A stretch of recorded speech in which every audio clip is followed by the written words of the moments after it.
একজন ডিপিএস যে ব্যক্তিটা করে সেও ন্যূনতম 10 বছরের একটা কন্ট্রাক্ট সাইন করে আমাদের সাথে আসে স্বাস্থ্য ঝুঁকি এবং পারিবারিক আর্থিক নিরাপত্তার জন্য।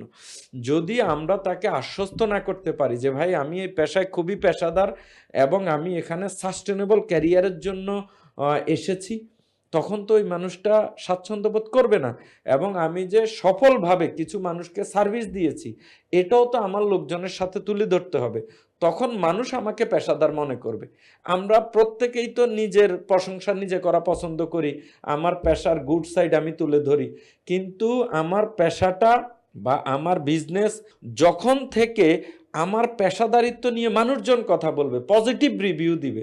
তখন মানুষ আমার কাছে আসা শুরু হবে। তো সেক্ষেত্রে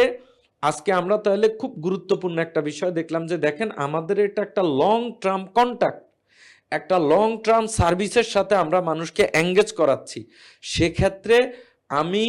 এই পেশাতে স্পেসিফিক এখানে সিস্টেম সার্ভিস সরকারি বিধিবিধান, তারপরে আপনার কোম্পানির আমার individual marketing function customer service function, এই প্রত্যেকটা বিষয় প্রথম হইল আমার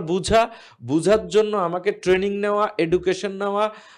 এই সব বিষয় নিয়ে পেশাদারিত্বের জন্য নিজেকে তৈরি করা, এবং আমি ঠিক যেভাবে বিষয়গুলো শিখেছি পরিপূর্ণভাবে ওইভাবে কাস্টমার সার্ভিস দিয়ে কাস্টমারকে যখন হ্যাপি করতে পারবো, কাস্টমার যখন আমার পক্ষে অ্যাডভোকেসি শুরু করবে,